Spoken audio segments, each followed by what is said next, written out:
Hello, everyone. Welcome to our Saturday broadcast.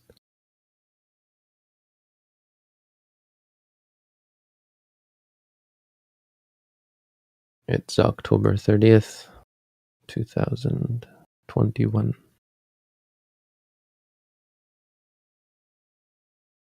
Today we will be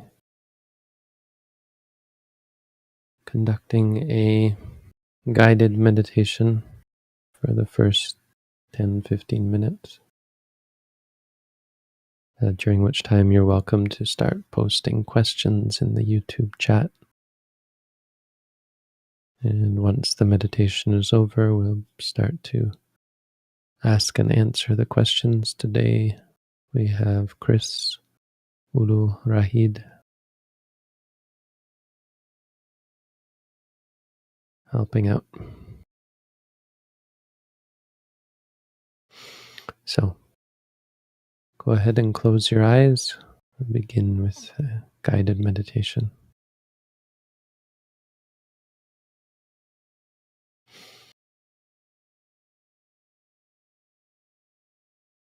The guided part of the meditation is limited to providing information and understanding about what you should do. It isn't the case where you can just listen to the sound of my voice and become meditative. You have to put the work in yourself. The Buddha said, "We are just guides. It is you who must walk the path."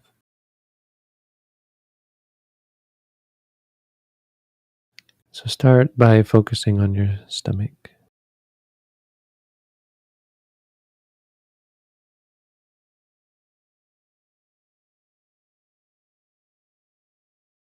If you need, you can put your hand on your stomach.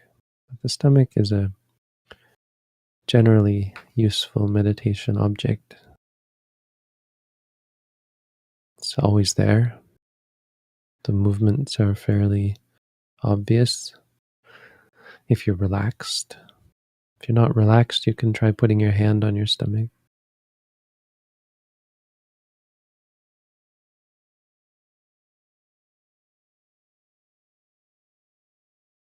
And it's part of the body. It's a physical experience. It's unpredictable. So it's not going to lull you into a false sense of security. It's going to challenge you. Not always smooth and comfortable. It's going to require you to have a capacity to adapt. You can't rely on it. This meditation isn't to make you calm. It's to challenge you. If you don't let go, it's going to be just 15 minutes of stress as you cling to things that aren't susceptible to clinging.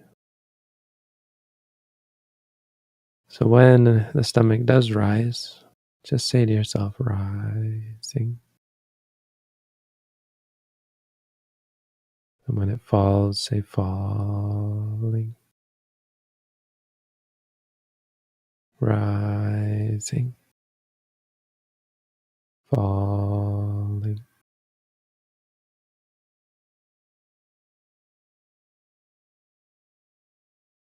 Not out loud, just in your mind. The word is meant to be a reminder to you. A means of keeping the mind focused on the experience itself, to avoid any sort of reaction or judgment or distraction that might lead you away from the experience.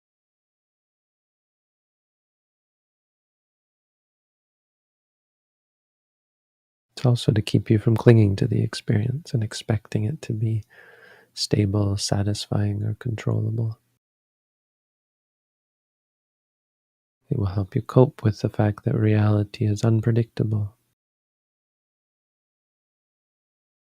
You're strengthening the mind's ability to accept what is happening as it happens, and as it happens differently each time. not obsessed with the past or worried about the future. Just experiencing the present for what it actually is.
As you're mindful of the stomach rising and falling, you'll notice there are many other experiences distracting you.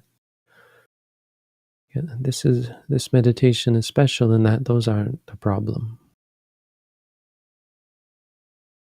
They're only a problem if you're not clearly aware of them as they arise. So there's no special need to stay with the stomach. If you get distracted, say by pain or by thoughts or by emotions, each one of those is a valid object of mindfulness. If you feel pain, focus on the pain and say to yourself, pain, pain. Trying to change your relationship with the pain. Create a healthy relationship that isn't an abusive relationship. I tend to have a rather abusive relationship with pain. I don't like it. I give it power over us. I become subservient to the pain, doing anything to appease it. A more healthy relationship is to face the pain like an equal. There's the pain, here's the mind. The mind experiences the pain is experienced by the mind.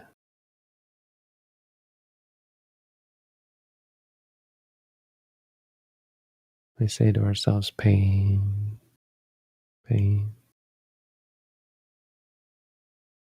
to create this objective, independent awareness of the pain without any clinging,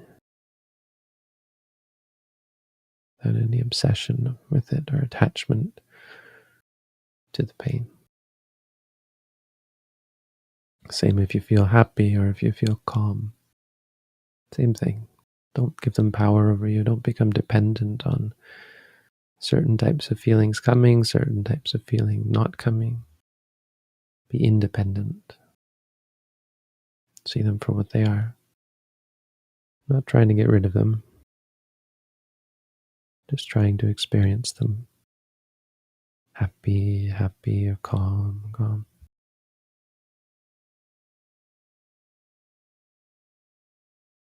If you have thoughts about the past or future, focus on the thought. Thoughts are fleeting.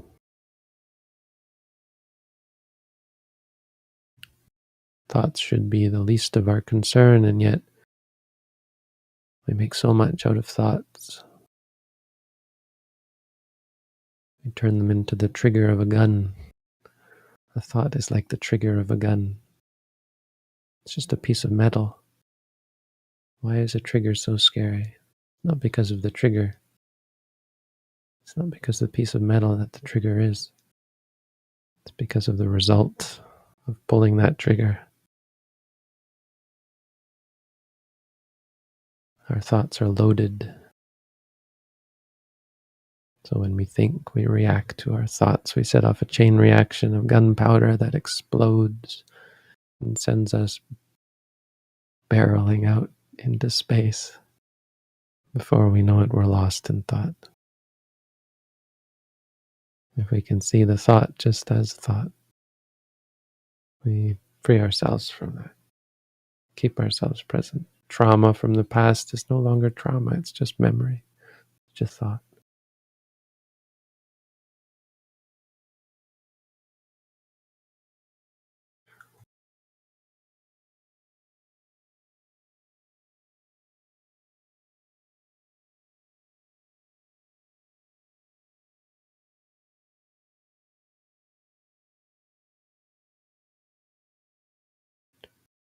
Worries about the future, just they're just thoughts.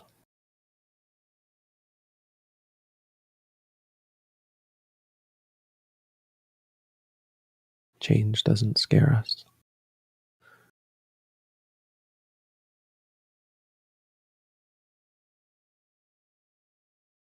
We free ourselves from the tyranny of our own minds.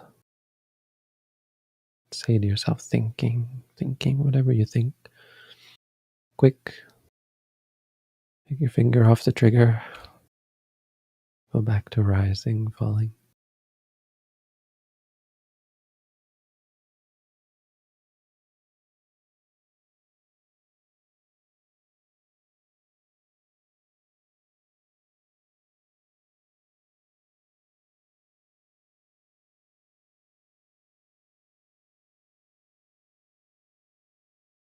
And emotions, of course. Liking, disliking, wanting, frustration, fear, boredom, depression, anxiety, doubt,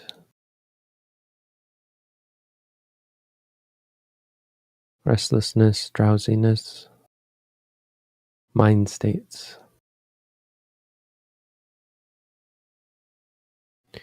Many problematic mind states can arise. Problematic, not because they're actually problems in themselves, but because they become problems. They morph into problems by feeding them, by giving them a life of their own, by the habitual increase where our wanting becomes obsession, where our disliking becomes anger and hatred, where our worry becomes panic because we react to our emotions. We're not trying to avoid our emotions, or we're not trying to suppress our emotions, get rid of them. We're trying to understand them and see them clearly. We're trying to prevent the snowballing of our emotions through ignorance and delusion and misunderstanding.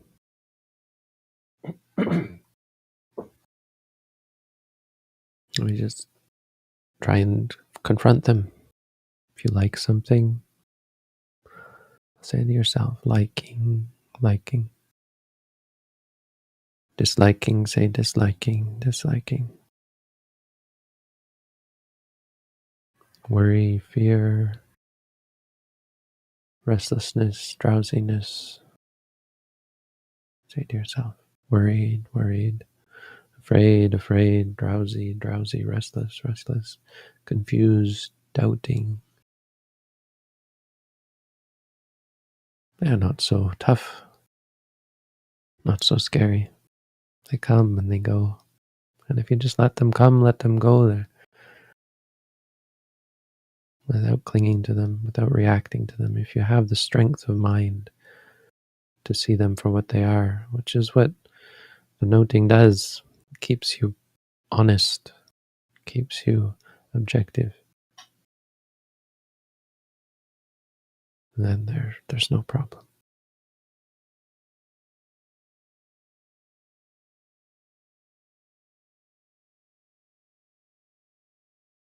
Okay, so that was 15 minutes. I talked throughout it, so I apologize I didn't give you any quiet time to meditate. But continue to be mindful. Mindfulness doesn't require silence. You can close your eyes and note the sound of my voice, hearing. Ask your question and then sit back and listen. At this point, we'd ask that the only thing that goes into the chat box are actual questions, no commentary or discussion or insults, no praise. We don't want praise or blame. If you have praise or blame, you can use the contact form on our website. We're happy to hear your thoughts. At this point, only questions in the chat box, please.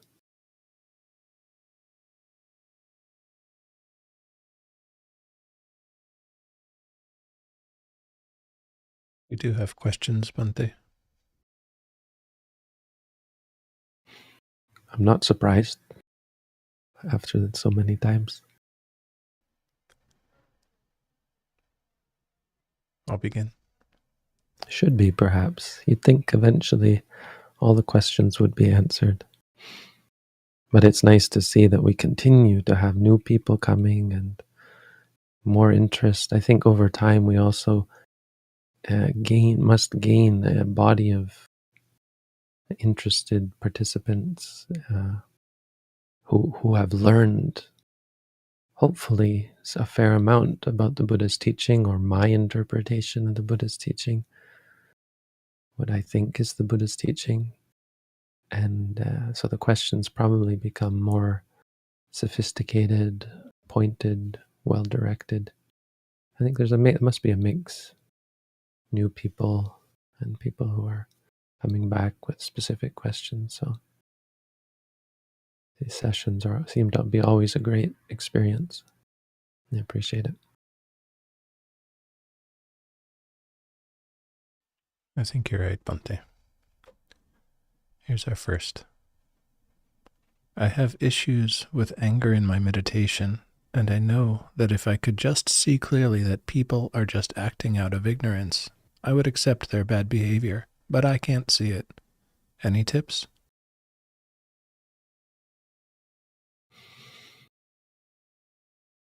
I don't know, actually. I don't think that that's exactly the solution.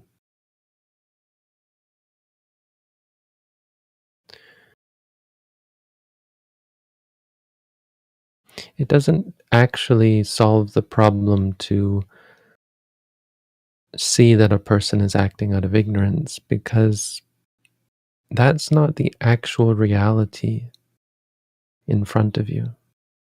You see, you're confronted with a certain reality. In fact, a complex set of experiences that are rapidly arising and ceasing. And they're being interpreted as a person. And maybe you interpret them as a person acting out of ignorance, or maybe you interpret it as a person who is just bad, right? And then you get angry at them. But either way, it's conceptual. So the kind of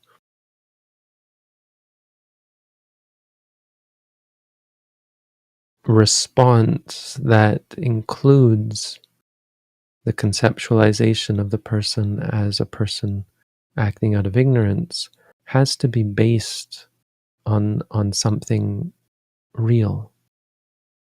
Meaning there has to be a quality of mind, a real quality of mind that comes up with that conceptualization. Because simply telling yourself that without that requisite clarity of mind that you're talking about, right? You're talking about seeing clearly. But that sort of seeing clearly has to be focused on reality. And the people aren't part of that reality. Experiences are part of that reality. Underlying your experience of the person is an experience of seeing, hearing, smelling, tasting, feeling, thinking. I mean, there's a multitude of experiences that you put together as a conceptual person acting out of ignorance. So that's actually where the solution arises. So the solution comes from seeing clearly not a person acting out of ignorance, but a reaction to an experience of a person acting out of ignorance. So when there is the experience of the result of a person's action, if a person says something, a common one would be, hopefully they're not hitting you or something, someone saying things to you, doing things that create frustration. There's a complex experience there. When you work out the experience and how the experience or set of experiences trigger anger, like mostly we think, most of the anger where it becomes a problem is from thinking. A person does something, says something, and the action doesn't make you angry. I mean, if they hit you, that might make you pretty angry, but even then, usually it's not the pain of being hit that creates suffering. I mean, really, the great amount of suffering, it's the going over again and again what they did, what they said. How dare they? You know, angry makes us angry. So we repeatedly foment the anger in our mind.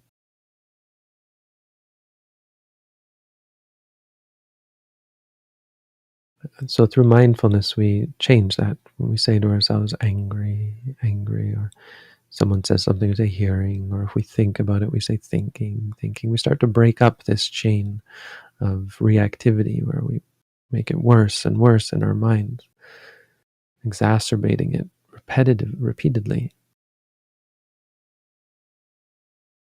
That's what you want to see.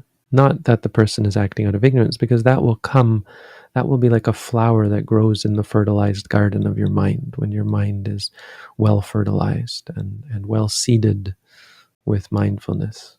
Yeah, you need the fertilizer, you need the seed, you need the sun, you need the rain, you need all these qualities that we talk about in Buddhism, the ethics, you need the focus, you need the mindfulness, and wisdom will arise. And when all of that is there, the things will flower, all these conceptualizations will become pure. You'll no longer conceptualize of people as bad or good. You'll conceptualize of them wisely as people who act out of ignorance, for example. Don't try and convince yourself of what people are like. Work deeper than that on the ultimate level that doesn't have anything to do with people.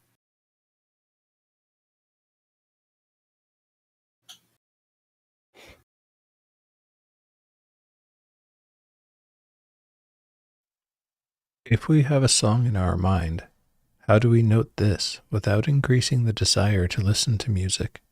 How does this relate to guarding the sense doors? Well, guarding the sense doors manually, externally, using the body, right, by segregating yourself physically from the sound is just a brute force method. I mean, it's a stopgap measure. It works, or it helps temporarily, but it doesn't solve the problem. We're okay with having a desire to listen to music uh, as a start. Our goal is not to force ourselves not to want to listen to music. It's to note the wanting, to see the wanting clearly, and eventually to be able to just to experience the hearing without giving rise to desire. So if you can say to yourself, hearing, hearing, you free yourself from the potential desire, but that's only momentary, and sometimes you're still going to want You're still going to desire and like the music. And when that happens, you'll just say to yourself, liking, liking. And so by creating these moments of clarity, it disrupts that habitual process of liking and wanting the music. And over time, that changes our habits. It changes our behavior. It just takes time and effort. And the clarity brings wisdom, which helps to promote healthy reactions and responses to things. So it's a different level of guarding the senses. Guarding through mindfulness is a higher level than guarding through physically removing yourself from the music. And so there's the question, how can you do it if it's in your mind, right? You obviously can't physically remove yourself from the music. That's a limitation of the physical, say, removal or the physical guarding. It's a different kind of guarding. Use mindfulness to guard. And then eventually wisdom is what guards you. Once you see clearly, the wisdom guards you automatically. You just see it clearly for what it is. So there's no potential for arising of wanting or liking.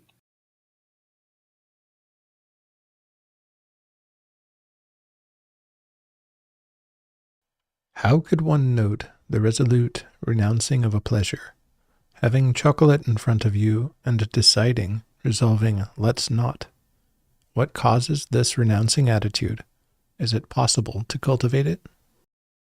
Yeah, so that's really just conceptual. The eating of chocolate is a conceptual reality. It's not reality. In reality, there's no eating of chocolate. There's only the experience of seeing, hearing. Well, see, what's important here: seeing, smelling. I guess, do you smell chocolate? Seeing, tasting, and thinking, and then the liking. There's these experiences: the liking and the wanting, and then the resolution to not. Now, that resolution is a mental decision making.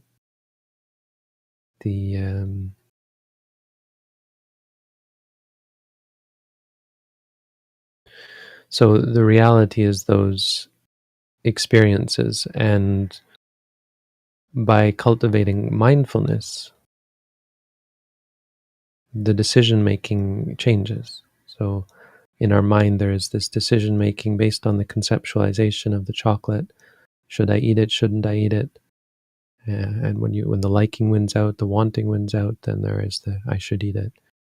When there is perhaps the clarity or even the aversion towards or the guilt feeling can cause you to renounce it even though you want it. But the most stable and lasting and substantial way of means of renouncing the chocolate is wisdom, is clarity. It's not wisdom through intellect, knowing that the chocolate's bad for you. It's just about experiencing the memories of chocolate, the liking of the chocolate, the seeing of the chocolate, and through the clarity, freeing yourself from the craving, from the desire. Then the let's not or the let's isn't so important. You might eat the chocolate, you might not, but there's no attachment to it through the clarity and objectivity of mindfulness.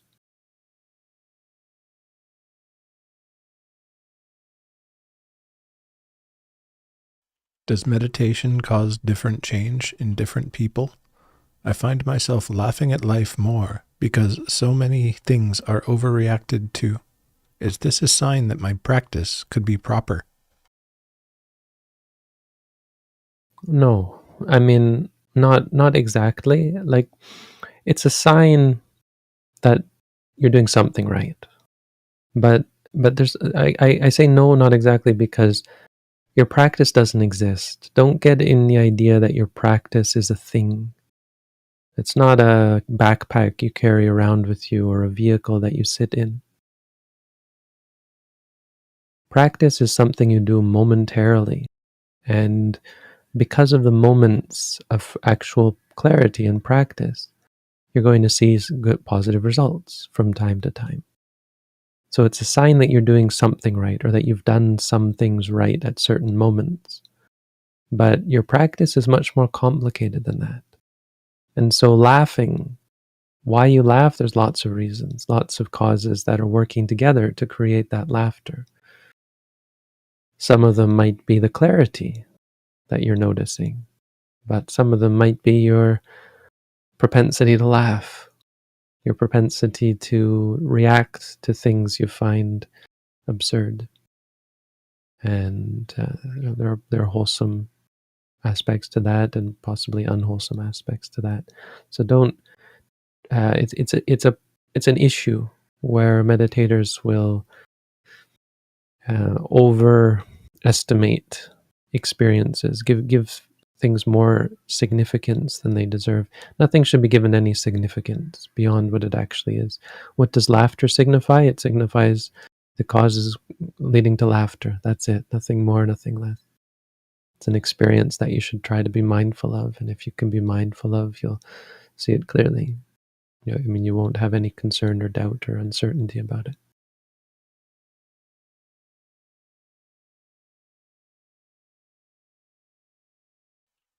How can I use the Buddha's teachings and meditation to overcome my chewing tobacco addiction? Well, if you're interested, I think this is a question that can be answered by asking you to consider reading our booklet. There are some teachings in there that can help you sort of deconstruct what you call a tobacco addiction, because the tobacco addiction is just the conceptual describing of what's going on. What's actually going on is moments of experience with habits and physical and mental aspects of the habit. So learning about those and trying to see them more clearly will help you to break it down and free yourself from some of the bad habits that cultivate the addiction.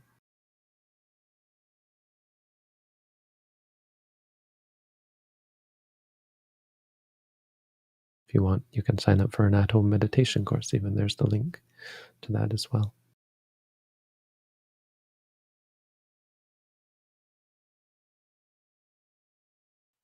Lately, when I meditate, after I concentrate very well and follow my breath, a feeling of heaviness and solidity comes over my whole body, and I feel incredible equanimity. Is this a jhana state? It's hard for me to confirm or deny that. I mean, it sounds pretty much like what a jhana state might be like, but it really depends. Jhana depends who you ask about it. If you ask me about what that state is, I would tell you it's a feeling of heaviness and solidity, and it's a feeling of equanimity. And those feelings are going to arise and cease, and you should try to see them clearly as they are. After you concentrate very well and follow your breath well, it sounds like you're actually probably doing a meditation different from what I teach. So I can't really advise you beyond that. I suggest if you're interested in my answers to such questions, you could read our booklet and try to take up the meditation practice that I teach, because it will help you to understand a way of working with those feelings and experiences.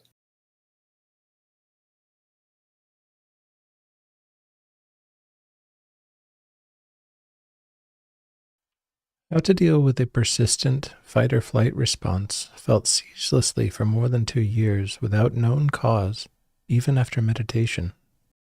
So try to look at dealing with it. Take that word at face value, where instead of trying to fix it or get rid of it, change it, solve it, you learn to deal with it. Quite likely, after your phraseology here is because of after 2 years you realize you're not up to the task of changing it, fixing it, controlling it, dismissing it. So you've come to ask me this question after 2 years of frustration, perhaps, or after some time, probably, of frustration in trying to fix it. And so now, instead of asking me how to fix it, you're asking someone how to deal with it, which is a good question. I think it's much more to the point. Once you realize that things are not under our control and we aren't able to just fix our problems and change our emotions, then we can do the real work of letting them go, letting them come and letting them go, letting them continue without our engagement, because it's really our engagement that feeds them, right?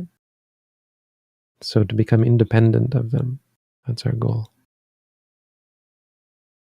So fight or flight isn't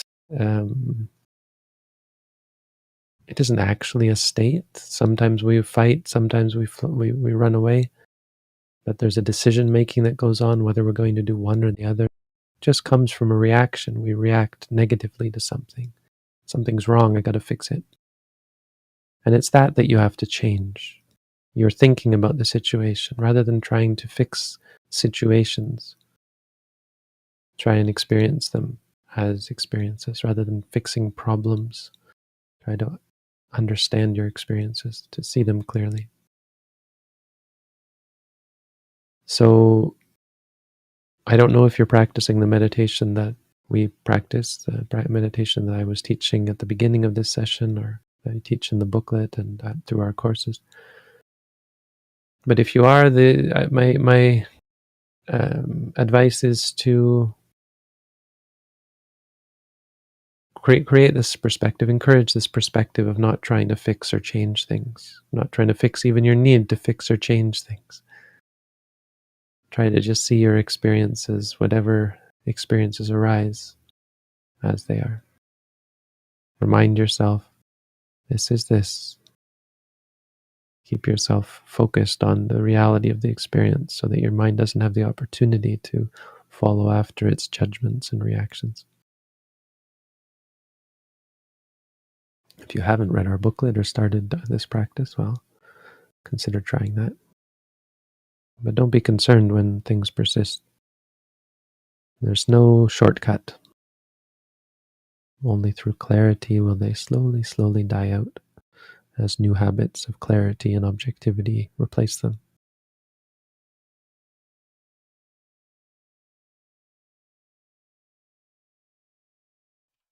I had a vivid dream that I was angry at my mom and shouting at her. I used to be angry at her, but I accepted her a long time ago and did the internal work. Could it be that the emotions are still repressed? So there's no place for an emotion to be repressed. Emotions arise and cease. What you have is the propensity or the potential to get angry. If you got angry in a dream, it means you still have that potential to get angry. It's not a huge cause for concern. Of course, the potential to get angry is dangerous, but it's deep-seated. And because in your mind, you're not as in possession of your mental faculties, you're often not able to put together the logic that reminds you that you don't have a problem with your mother. It creates a sort of a chaotic meaning making and connection. It makes connections where there aren't actually connections in sleep, because your mind is not clearly aware. And so strange things can happen. But when and if you do get angry at whatever crazy thing happens in your dream, it's just a sign that you still have the potential to get angry. It's not a sign that you have a problem with your mom, and it's certainly not a sign that there's some anger towards your mom that's repressed. Your mind is just bringing up memories that trigger that potential to get angry.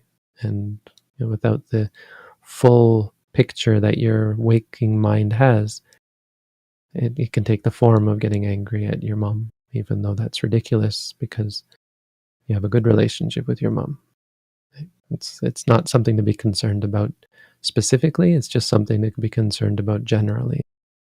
Dreams are just like that. They're chaotic and unpredictable, and your mind is not, you're not in your right mind when you're dreaming. But if you had removed the potential to get angry, you still wouldn't get angry at anything in your dream. So that's something to understand. Just means you have more work to do.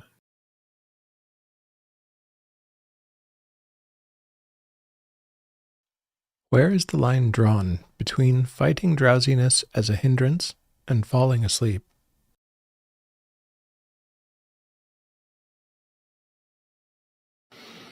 So we only fight drowsiness as a hindrance to a certain extent. We don't rely on fighting our hindrances. There are ways to mitigate your hindrances. Drowsiness you mitigate it by standing up, splashing water on your face, do some chanting, etc. You can mitigate it to some extent, and sometimes that's really helpful. But ultimately, the practice isn't about fighting it; it's about being mindful of it. So when you are drowsy, you try and see it as it is, and that can sometimes put you to sleep. So the question might be, I'm not sure if this is what you meant to say. The question might be, what's the line between between being objective about the drowsiness and falling asleep? And that line is hard to find, because sometimes through noting you will fall asleep. You've crossed the line. You're no longer mindful. You're no longer accepting it. You're no longer acknowledging it. You're accepting it, and you're going with it. That's a line that's hard to find, but that's not such a big deal. If you fall asleep, then when you wake up, just try and be mindful again. And as you become more predisposed to be mindful, you'll find a greater amount of energy. You'll find yourself becoming less stressed. As a result, you're less fatigued, less drowsy, and more balanced. That takes some time. In the beginning, it's quite common for a meditator to become drowsy and even fall asleep during meditation. Just look at it as a part of your training. Eventually, you'll overcome that. You don't need any artificial aids, just patience and perseverance.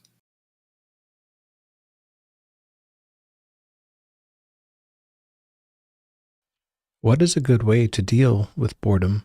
I find that boredom leads me to do things that I know are wrong, thinking lustful thoughts, negative thoughts, etc. Yeah. How should I address being bored? Boredom is dangerous in that way. It's a catalyst. When you're bored, things that you normally wouldn't do are activated. You don't really want that thing, but you're bored, so oh well. Nothing better to do. It augments our other emotions.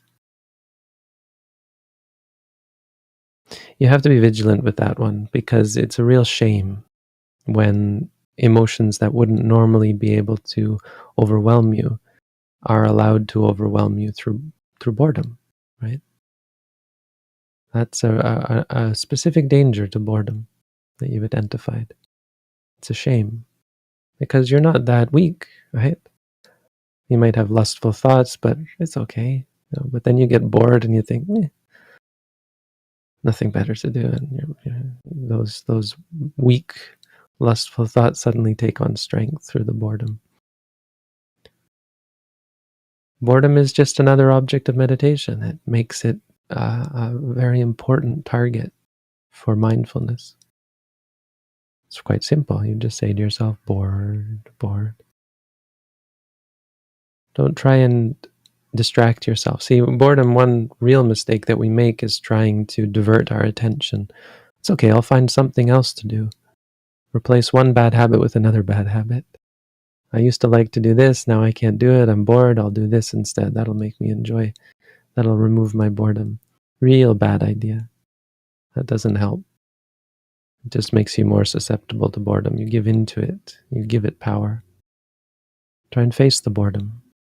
See the boredom. Say to yourself, bored, bored. It's quite exciting, actually.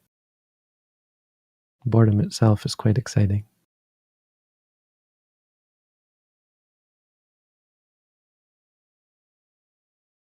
My colleagues keep asking about learning mindfulness. They won't read the booklet, but want something to be organized for them.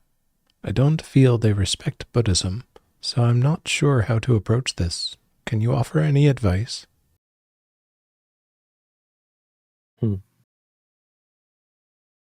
Well, there's not just one way to um, to share the teachings. So try and work something out with them. If they want something to be organized, then organize something. Give a talk on it. You read the booklet, I guess, then relate to them what you read, if that's what they want. They don't need respect. You don't. I mean, what they need is respect as a attitude. So they don't have to respect Buddhism per se. They have to be respectful.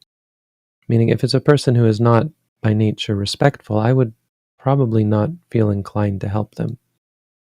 If it's a person who is by nature disrespectful, and that's nothing to do with Buddhism, they're just not very.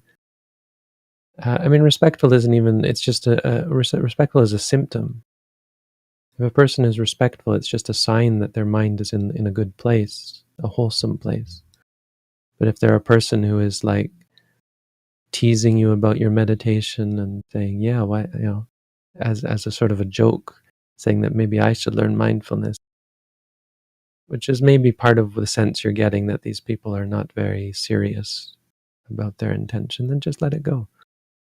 But if they really seem interested in it, if they're really sincere, but try and be sure that they're sincere. Don't not obsessed, not worried about it or anything. But if it really feels like they're not interested, don't push them. You can say, if you're really interested, then I can give a talk. Let's organize a talk, and I'll just describe to you what's in the booklet if that works better for them. Be flexible, but not. What is it? Bend but don't break. Breaking would be giving in to their silliness if there's just a joke or a whim or something like that. If they come drunk, no. If they say, "Can we meditate and do drugs as well? We're going to come, but we want to get high first," or something like that. I assume that's probably not a problem. But you understand. If they're not taking it seriously, then just ignore it. And if they're serious, you tell them to put their time where their mouth is. If they really want it, okay, I'll give you a talk if that's what you want. And then you give them a talk. Don't worry about being experienced. Just you know what's in the booklet. You know what the Buddha taught. You've done some meditation yourself, I guess. Maybe the best thing I could say is, if you haven't done an at-home course, do that. If you haven't done an intensive course, consider to find a way to do that. Help yourself, and when you've gained something substantial from the practice, then you'll be in a much better place to share it with others in whatever way.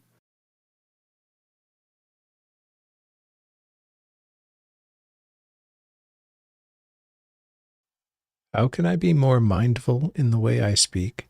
I talk all the time without meaning sometimes. Let's just practice. No, it isn't actually about the speech. It's about the quality of your mind. Like so many other things, it's not about the speech. It's about where the speech comes from. Speech. There's a Jataka that's quite apt in this regard. It's a Jataka story. Jatakas are past life stories of the Buddha, and the Buddha was once, I think, a wise man in a village, just observing what happened. And there was this merchant who came to a town with a donkey. And he wasn't a merchant, he was a thief, I think. He was a thief. And what was he doing? I think he was stealing people's vegetables or something in the garden. Oh, no, that's right. He was a merchant, but he wanted to feed his donkey. And so in order to feed his donkey, he would put it in farmers' fields to eat all their crops. And he covered it with a lion skin. Out in the middle of the field, he put a lion hide over it. And when people saw it, they thought it was a lion out in their field. And so they, I guess it was a high field of wheat, and all they could see was the lions back and mane. And so they were scared. They didn't want to go near it. And so the donkey would happily and in peace eat all of the farmer's crops while the merchant was off selling his wares. Until one day the donkey, they did this, and the donkey saw all these people watching it in fear from the edge of the field, and kind of got excited about all the attention and started braying. And so, when the people heard this braying, they said, "That's not a lion, that's a donkey," and they shot it and killed it. Simple story. But the moral of the story, the bodhisattva, the Buddha to be, was watching this, and he said, that's how it is. If the donkey had just kept its mouth shut, and he said, the fool is like that as well. Though you know a fool when they open their mouth, because what comes out of it is all just donkey braying. The Buddha told this story in relation to a monk who usually just pretended to be wise, but then he was asked to give a talk, I think, and he couldn't give a talk because he was just a donkey. I mean, he was just a foolish monk. So his pretending to be a wise monk it worked until he actually opened his mouth and tried to talk. So I bring the relation to your question is that our speech comes from the quality of our mind. And what you need to work on is the quality of your mind so that you're not a donkey. And then whatever you do speak can come out as a lion's roar. Because you're a lion.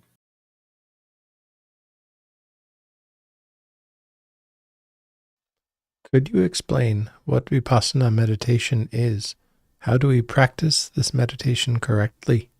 As I know, every other meditation gives us temporary benefits without helping us understand our mind. Mm-hmm. Well, I guess I would just direct you to our meditation booklet. I wrote a booklet on basically the answer to that question. So I can recommend you to read that booklet. If you're really interested in a hands-on approach, you can take our at-home course. We have links in the description to the video.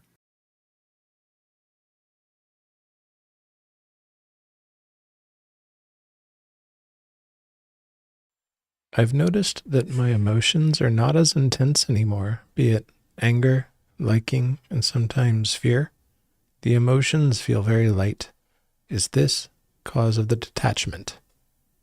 Because of the attachment, right? It's written as cause. Yeah, but probably is this because of the attachment? Because it's not a cause that leads to detachment. It's the cause of it is detachment. I mean, most likely. That sounds like, I assume what you're not saying is that you've been practicing meditation. Hopefully you've been practicing our meditation. We can take credit for it. Or whatever you've been practicing, whatever type of meditation you're practicing, well, I'd imagine that technique deserves some credit, whatever it might be. If you haven't been practicing meditation, then I don't know what the cause might be. Because of course it's unpredictable. I don't know your situation.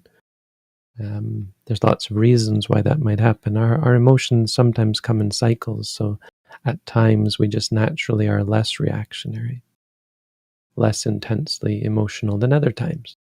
That can happen in many different complex cycles.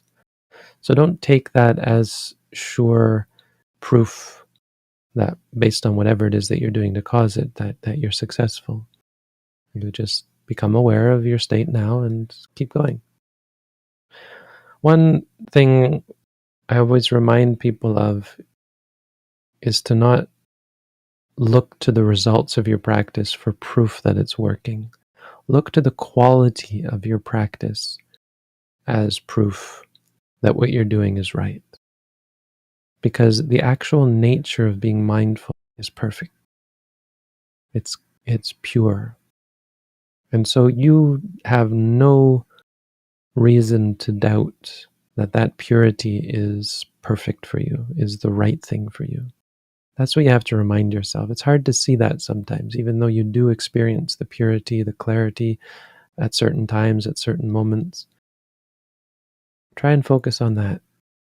When you have that, you should be full of confidence that you're in the right way. You've found it. You found the truth. You found the path. You found what is right, and it's not in your results. It's in your reality, your actions, your experience.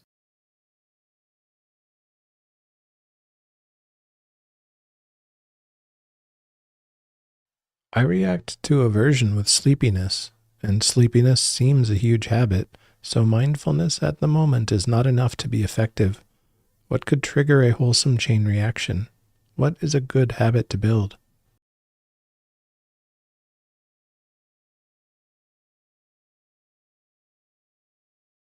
Well, huge habits are just harder to reprogram. They're not categorically different. There's not a point at which it becomes so huge that mindfulness is not enough to be effective. It's just that mindfulness in one moment is not going to be enough. You need many moments and many days and weeks and months and years, perhaps, to fully overcome problems. Don't try and solve things. We're not here to solve things. We're here to see things clearly. We're here to become familiar with reality. We're here to um, understand things. So your description of this experience is a good sign. It's a sign that you've started to see clearly how your mind works, that you react to aversion with sleepiness. That sleepiness it doesn't go away just because you're mindful. So asking questions about how to, not quite what you're asking, but so your questions are good, but if your intention in asking them is to find a way to fix the problem, that intention is going to be problematic. So the wholesome, whatever, chain reaction, a good habit, is probably in many ways what you're already doing, because what you're doing has at least helped you see this process isn't under your control. That mindfulness isn't a magic tool that somehow is going to fix your problems. That's not what it's for. The clarity that's coming already, is going to help you let go of things like aversion. So you won't even get averse in the first place. And then by your own admission, there would be no sleepiness. Or I mean, that source of sleepiness would be removed. But also sleepiness. Sleepiness is counteracted by mindfulness. It's just, if the sleepiness is very powerful, powerful habit or tendency, and there's lots of other contributing causes like overeating, the physiology, uh, brain patterns, lots of reasons. It can be work stress that makes you sleepy as well. There's many contributing factors. The mindfulness won't stop you from getting sleepy and falling asleep, and that's okay. That's not the point. Mindfulness helps you to see more clearly. That's the point. As you see more clearly, you'll develop better habits. You should find yourself less sleepy over time, but more importantly, less reactionary. And really, more importantly, less averse. I mean, that's the bigger problem. Sleepiness has many causes, but aversion only has one real cause, and that's ignorance and delusion.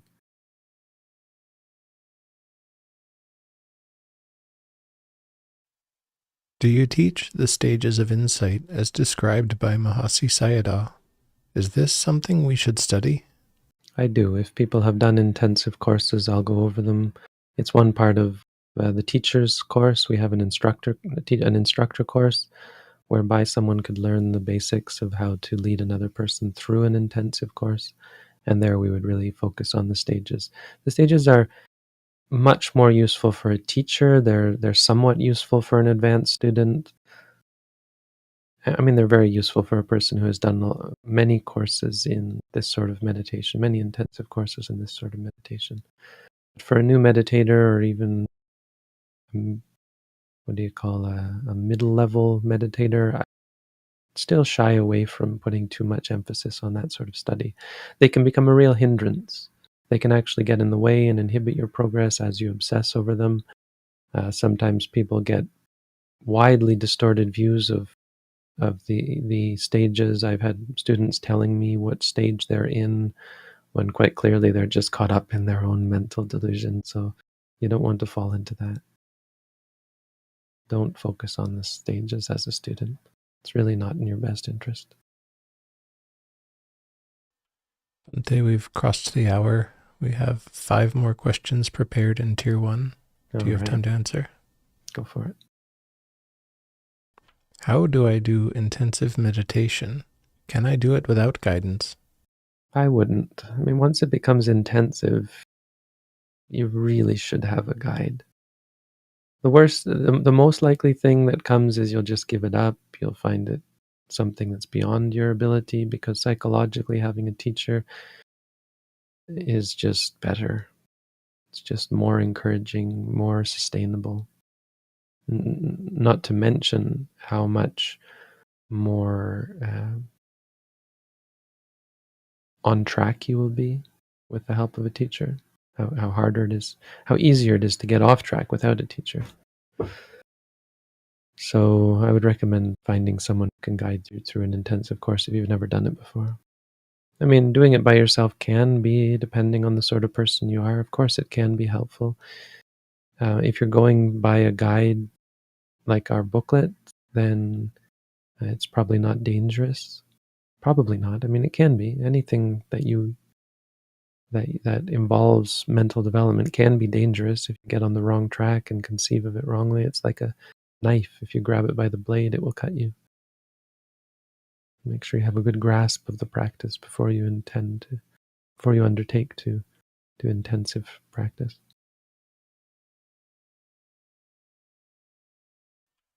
I've been doing laying meditation for about a year, and even during that time I tried sitting, but just ended up doing laying, and I've continued even until now. Is this okay, or should I persist to sit? Sitting's generally better. I would recommend walking and sitting. That's what the Buddha recommended. Lying, there's nothing wrong with lying meditation, but the sign, what you're describing is a sign of perhaps a lack of energy, which can be helped by changing your postures. Relying on lying meditation does have its disadvantages for the development of energy. So I'd recommend trying walking.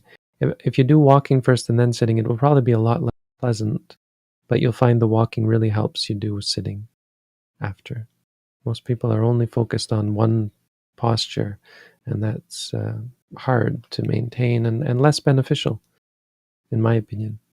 And the Buddha's opinion as well. His description of intensive meditation was walking and sitting in alternation. Practice to me is quite tough, challenging not to give up. I tried to search what causes effort, but I didn't get the fourfold definition of right effort.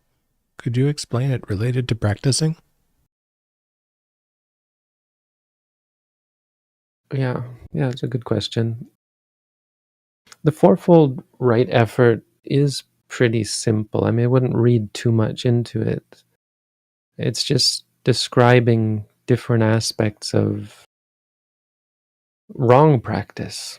And so your effort is to try and avoid wrong practice. So wrong practice would be, according to the fourfold effort, the wrong practice that you're avoiding is letting unwholesome states arise, letting arisen wholesome states persist, not developing wholesome states, not supporting wholesome states that have already arisen.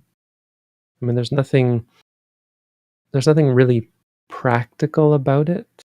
It's just a reminder of what right effort is. Right effort isn't being energetic in what you're doing. Right effort is the effort to create objectivity, to create clarity, and to maintain clarity, right? There's the creation of wholesome states and the maintaining of wholesome states. It involves vigilance, so that when a wholesome state has arisen, you protect it. Or when an unwholesome state arises, you cut it off before it can persist. Or when a state arises that would give rise to unwholesomeness, you cut it off before the unwholesomeness even arises. Really, it's describing a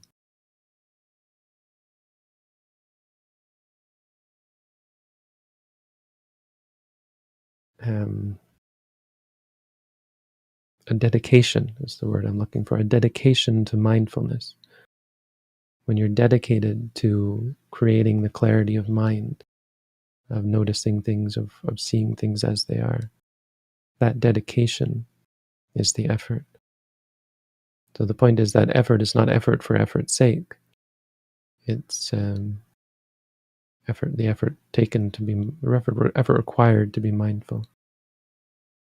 Now, that's different, to some extent, that's different from practice being tough, challenging not to give up, because you don't use effort to remove the desire to give up per se. You use mindfulness.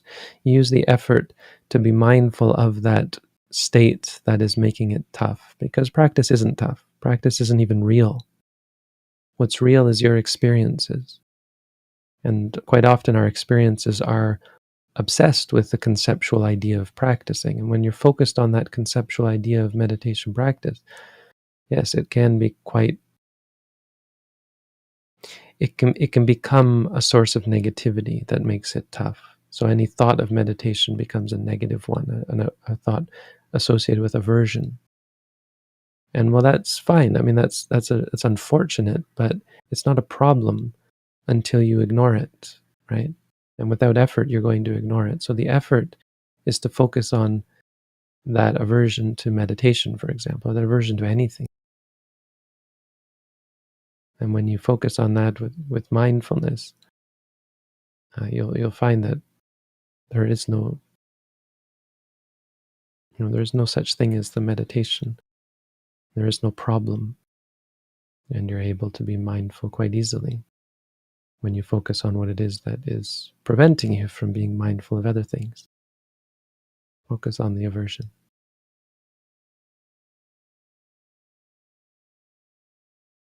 When we say, note the state until it goes away, how long do we mean by until it goes away? Can it last for a few minutes? Can you say bored, etc. for many minutes? Yeah, emotions like boredom won't last for many minutes if you're truly mindful. They might come and go, but because mindfulness and boredom can't exist in the same mind state, once you actually evoke the clarity of mind related to mindfulness and sampajanya, the clarity of awareness, there can't be boredom in that moment, but boredom might come back. What we do normally is when the boredom goes away, we go back to the rising and falling, and if it comes back, we go back and note it again. Some other things persist, like pain is pretty persistent sometimes, but even that should go away once you cultivate the ability to be quite mindful.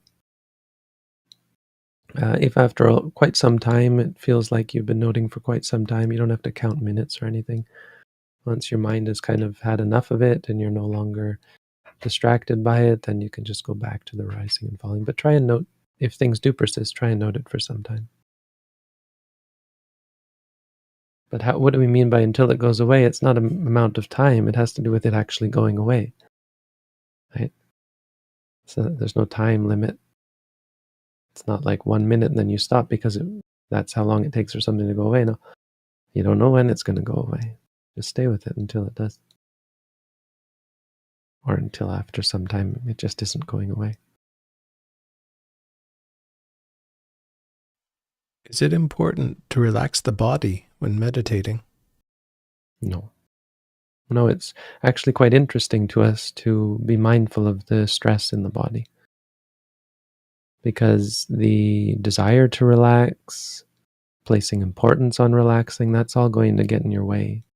That's the bias. I mean, that leads to bias, encourages bias. When you're not relaxed, something's wrong, right? better to be relaxed than to be tense.